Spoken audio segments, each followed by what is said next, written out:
This is Business Nigeria. The European Union has slammed a fine of $1.7 billion on Google for blocking rival online search advertisers. Now, it is the third EU fine for the search and advertising giant in 2 years. Google is accused of abusing its market dominance by restricting third-party rivals from displaying search ads between 2006 and 2016. In response, Google changed its AdSense contracts with some third parties, giving them more room to display competing search ads. The EU classifies Google's action under antitrust rules. Well, software consultant Idowu Akinde joins me in the studio to discuss this. Thank you, Idowu. But just before that, let me bring you up to speed. Google was slapped with this fine and investors didn't bat an eye. The stock rose 2% by the end of trading, adding nearly $17 billion to the company's market value. The stock rose 2% at the end of trading. It outpaced Apple and Microsoft for the day, adding $17 billion. This is the third fine for Google from the EU, and it seems that any initial shock of any antitrust threat is wearing off. It's not affecting them. We could see the shares. What do you see about this? Well, from the business person's angle, the fine is 1% of their 2018 turnover. So,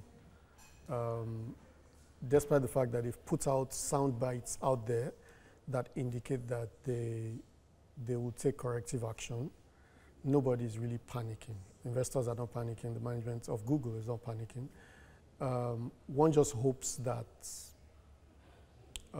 going forward into the future, they will ab initio adhere to things that will keep them away from. I mean, one would say Google, yes, we know Google is a search giant. And with this that has happened, antitrust rules, breaking antitrust rules, would you say Google is afraid of competition? Well, maybe not, but the question to ask any business person is whether the competition is significant or not, through your own perspective. Why enable them? That's just the question. This whole conversation, you know, when I was doing research about this whole conversation is very exciting, you know, especially looking at the culture that we come from around here. The maturity of the European market, of course, you also refer to things like the GDPR. Those markets are so mature that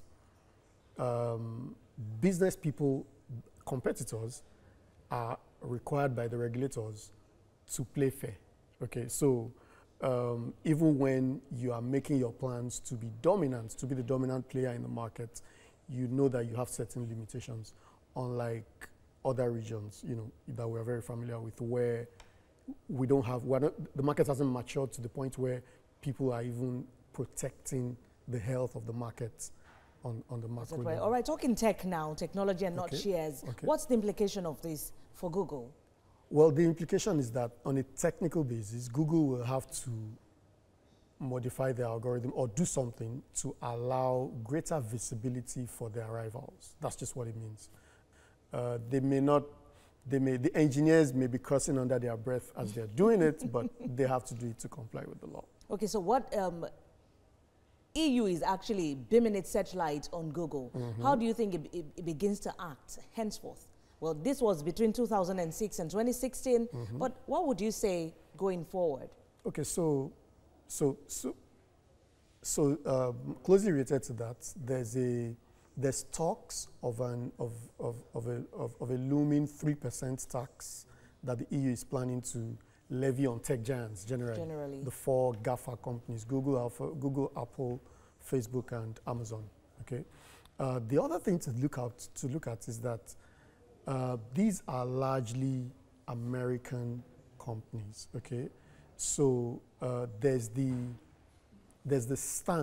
tough stance that the EU is taking to protect not necessarily American citizens, but their own citizens from the quote-unquote runaway cowboy actions of an international company on their own citizens and residents. It's in the same spirit as the GDPR. It goes in that same line of making sure that just because you're a big international company doesn't mean you can treat our people anyhow. you know, so that kind of stuff. All right, we'd have to leave it at that. Software consultant, Ido Wakinde, thank you. Thank you very much. And while